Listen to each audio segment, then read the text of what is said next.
Okay, so the last talk of this event is by Juan Manuel Burgos. And what is your title? That doesn't matter, it's okay. Thank you very much. And it is, yes, it doesn't matter. Well, thank you very much. And this work came, we made a funny question to ourselves with Alberto Verjovsky, what an inverse limit of toric varieties should look like. The work is not ambitious at all, it is just a funny question. I think it's a funny work, and I hope that you get funny with the results. Well, let me start with a couple of examples that motivate this work. Well, first of all, it is with Alberto Verjovsky.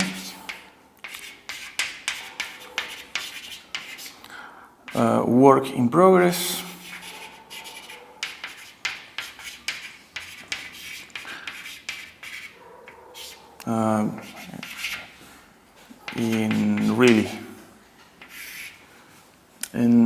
Well, example 0, it's a kind of definition notation.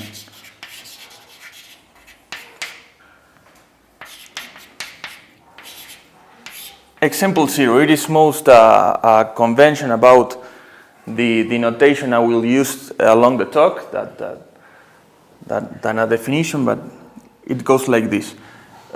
Take the divisibility net and put some puncture complex planes in there. This is in position M, this is in position N. And whenever M divides N, I will put here this map. It's the map that makes M divided by M foldings around the puncture plane. And this defines an inverse system. The inverse limit of this, we will denote it by this.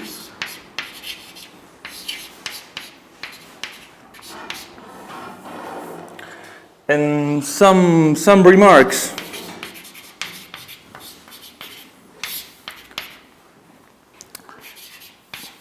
First of all, it is a fibration. If you take the first coordinate in the inverse system, the canonical projection, you get that this inverse limit is a fibration over this, with fiber the adelic completion of the integers, the profinite completion. Other remark, it is a lamination.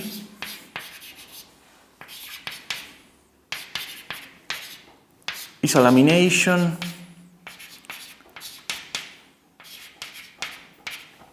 a minimal lamination by densely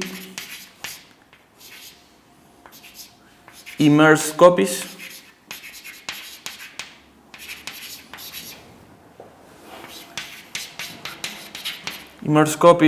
of the complex plane. And well, example 1.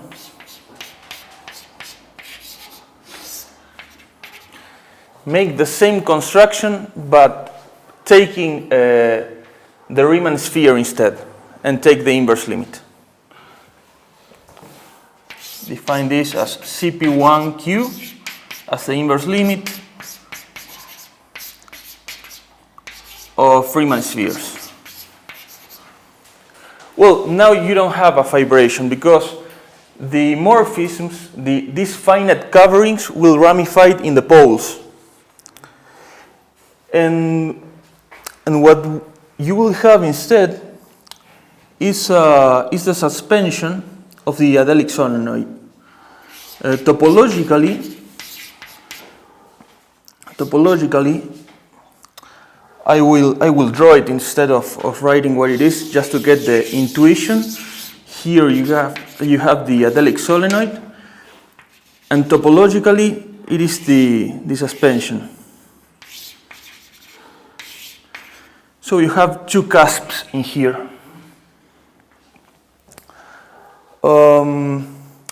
Okay, example 2.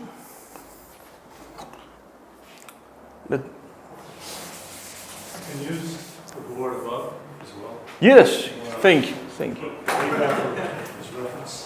I am not used to this technology. So it works really well. Well, example 2. Do the same with the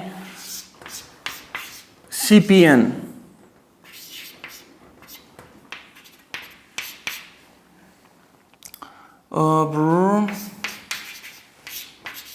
Inverse limit, CPN.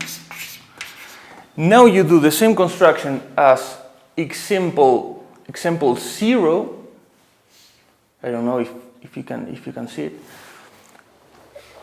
In each homogeneous coordinate of this. And then you take the quotient by the diagonal action, and you get the inverse limit. Another thing I didn't say about example 1 that is interesting is that because I have now topological constraints in here, the points, they don't look the same. We have cusps. When you want to calculate the automorphisms of this inverse limit,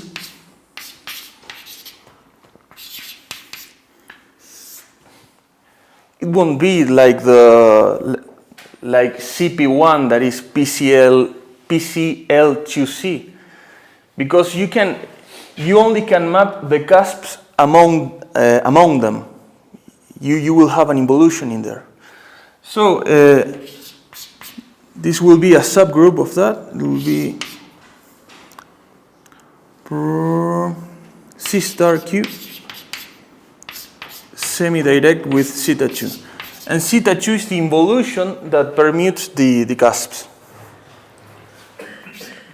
Instead, the automorphism group of this, of CPN Q, it will be quite similar. It will be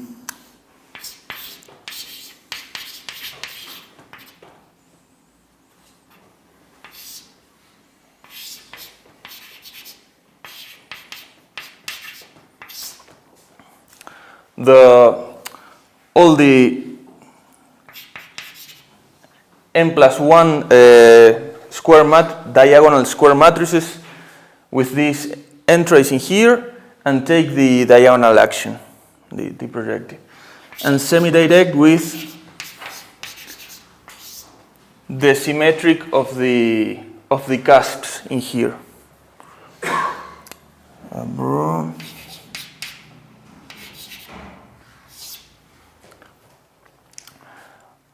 Okay, and example 3. Take instead the weighted projective space.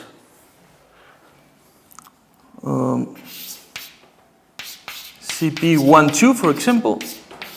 Take its inverse limit as before.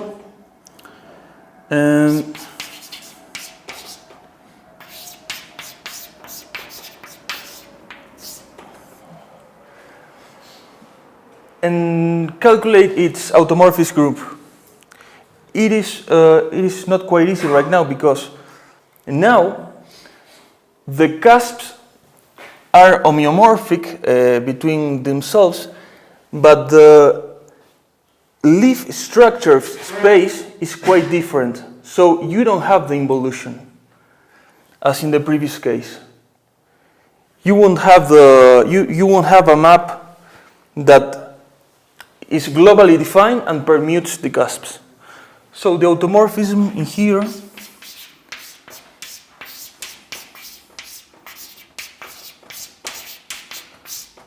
will be just C star Q. And this motivates the following questions.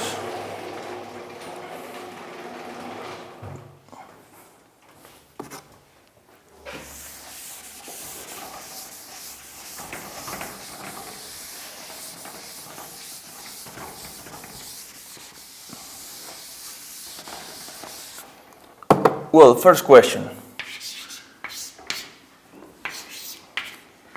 Can we generalize it to toric varieties?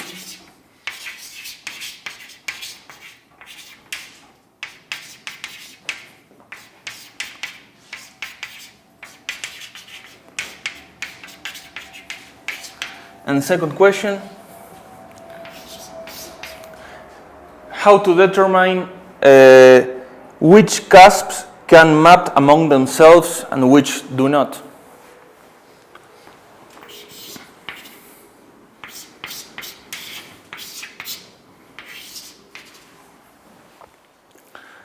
Because we saw the problem that which cusps map among themselves, it's a global problem, it is not a local one.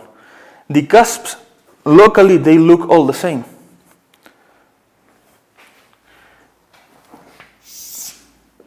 So, let me recall a very basic thing about toric varieties. If you have a cone, let sigma be a cone,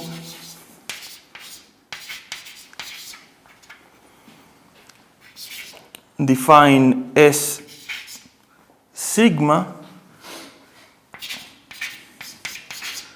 as the dual semigroup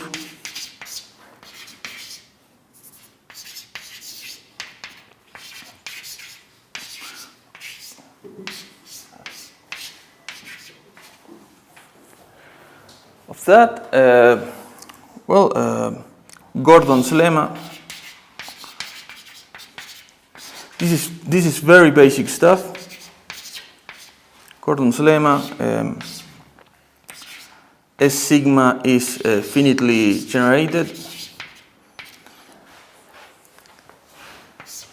And define the affine variety as follows.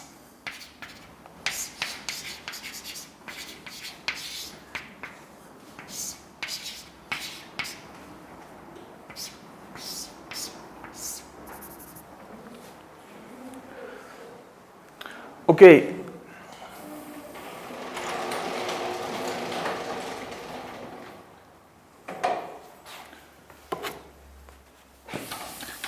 Now take a fun.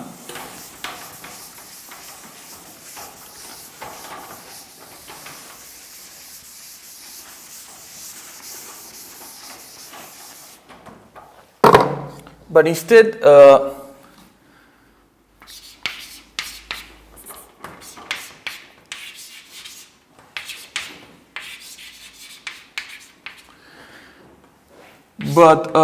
see it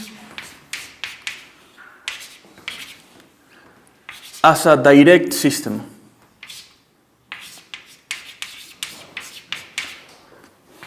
With the inclusions.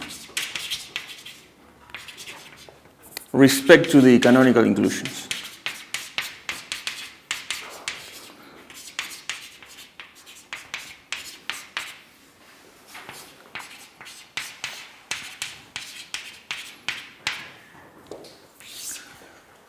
Well, then the toric variety associated to that fun will be the following. You will have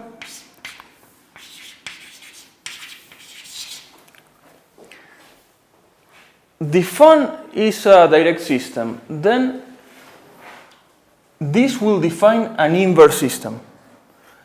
And when you apply this, the home functor, the contravariant home functor, you will get again a direct system. So you have this direct system in here.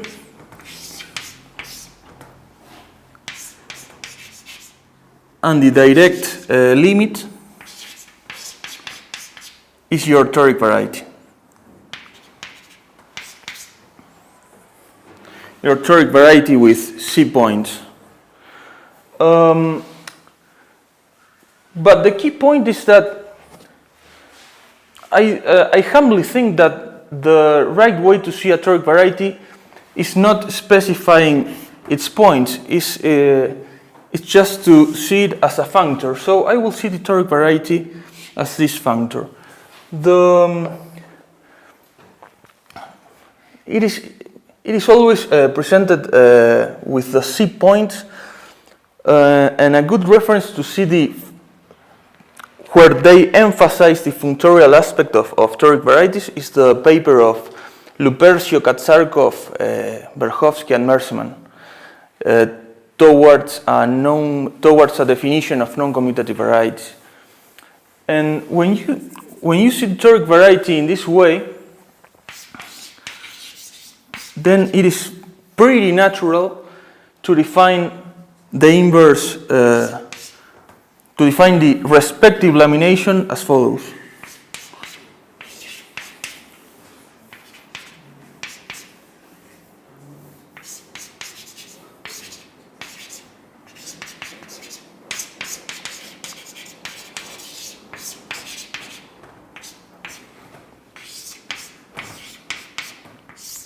Instead of taking ordinary C points, I will take these points in here. So a toric variety, I have this structure and I choose what points I will fill in the structure. That's the main idea. And an immediate property is the following. Recall that this is the inverse limit of C. And because the inverse limit commutes with the home functor and with the other limits,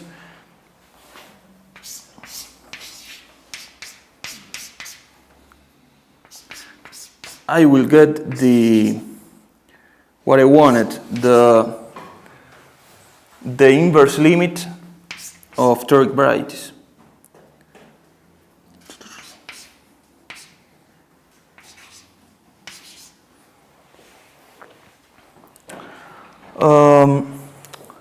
So this answers our first question. What is the inverse limit of toric varieties? Well, it's just apply this functor in here to this kind of laminated points.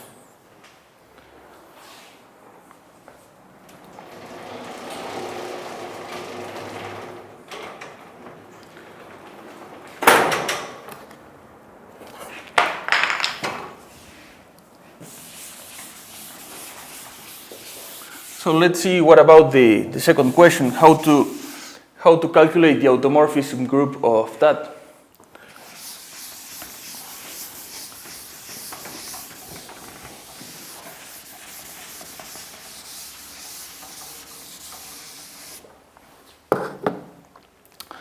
Well, define this mapping here.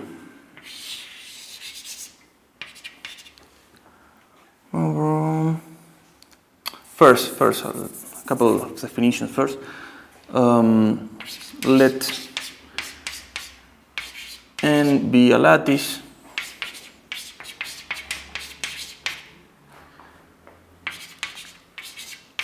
and M its dual lattice.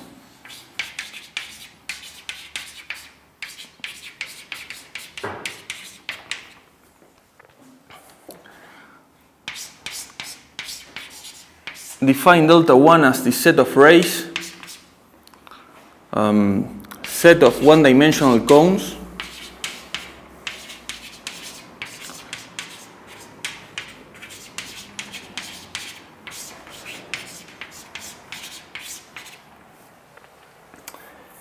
and define the following map.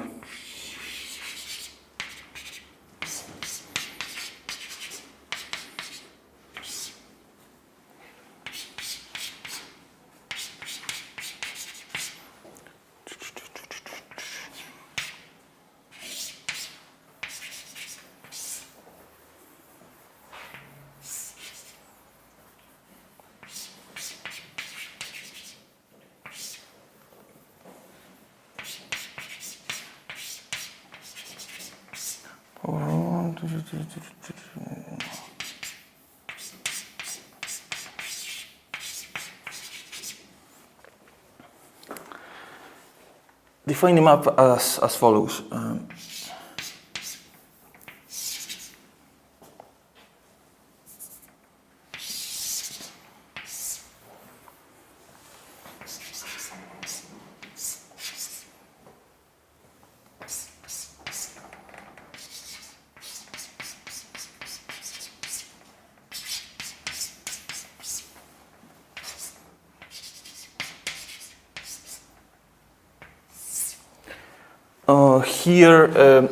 Here I'm taking the respective generators of the rays, and this is the natural pairing.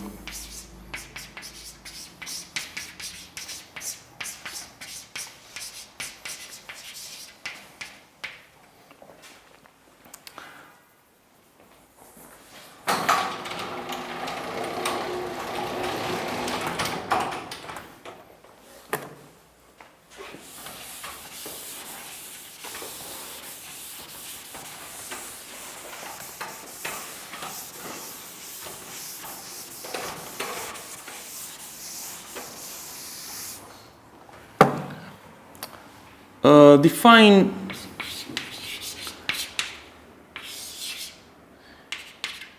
G as the kernel of G.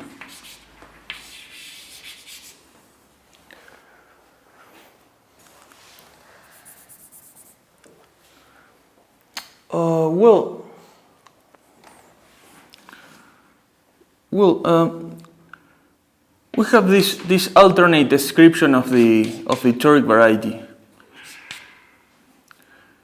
I just write it to understand the automorphism calculation.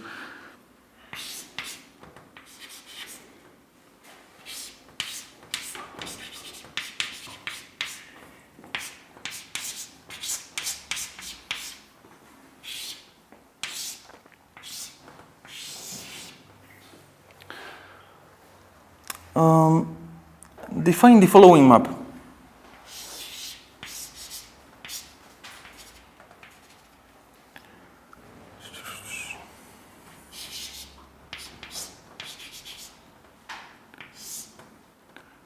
The group, the symmetric group of the rays, the group permutating the rays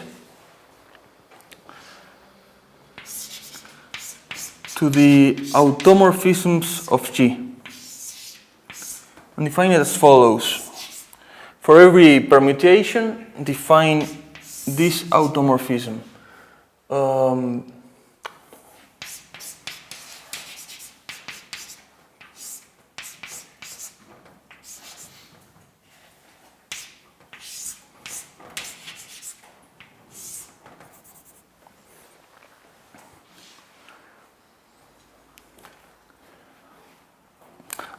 Just to explain a little bit of notation, I am seeing this as a functor in this variable in here, so it makes sense to define it that way.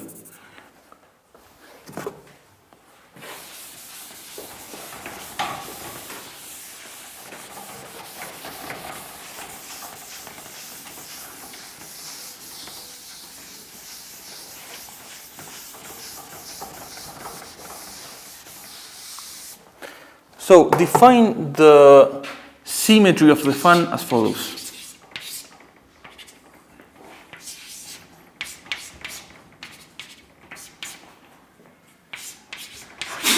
Salud.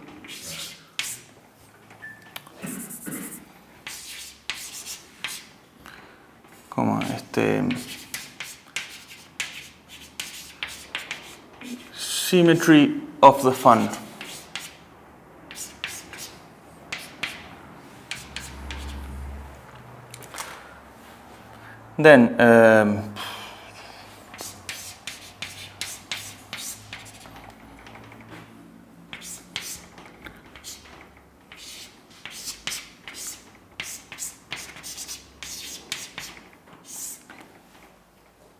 Then this will be the group that that permutes the cusps.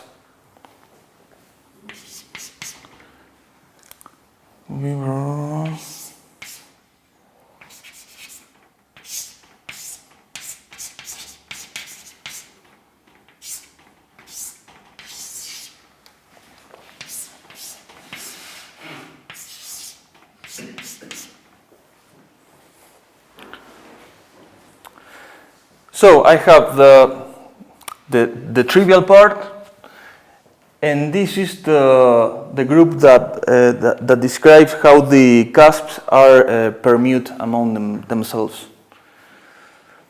And well, that answers the second question. And let me comment a third question I didn't wrote in the beginning.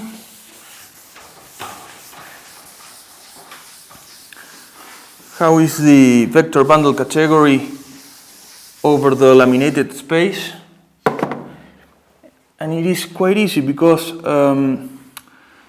if you have a classifying map like this,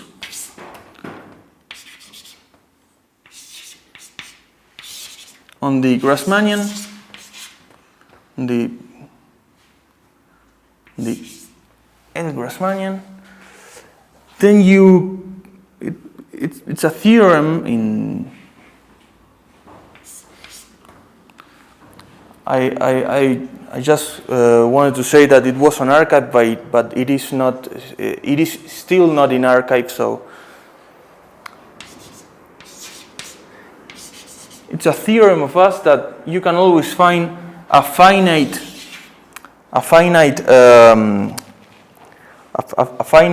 level in the inverse system, such that this commutes up to homotopy. These two commutes.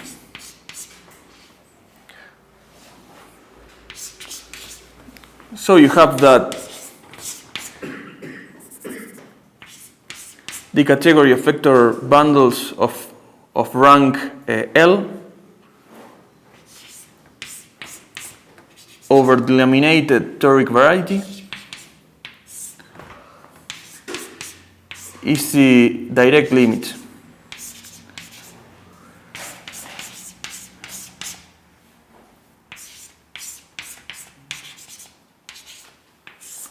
of the usual ones.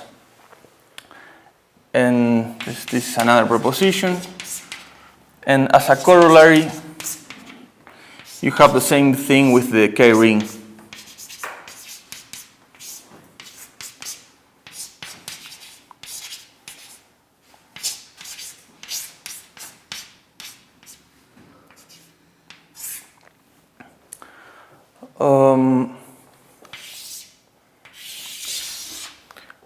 And I was wondering, I believe it's wrong, but maybe it's a catch. Maybe there is a catch in the argument. But I was wondering the following: if you have this direct limit, and you have that it's very easy to show that it holds for the coherent shifts in there.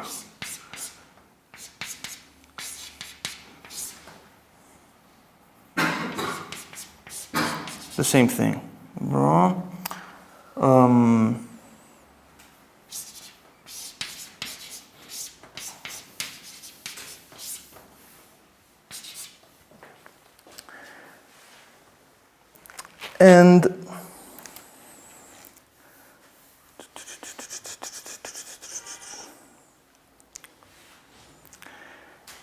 And the same thing will happen with the bounded category. And take, for example, the CP1 case. You have that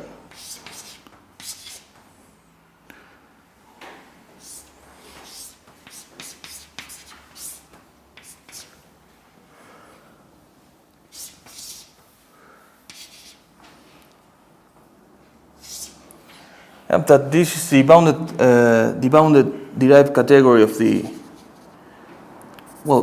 representations of the Kronecker quiver.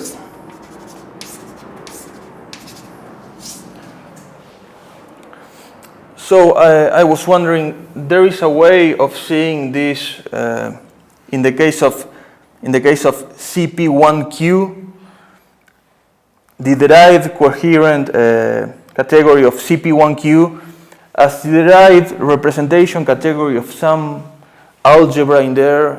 I don't know. I don't think that the functors in there translates to some end of functor in the derived category. I don't know. It's a question. It's an open problem for you. So maybe it makes sense. Thank you very much.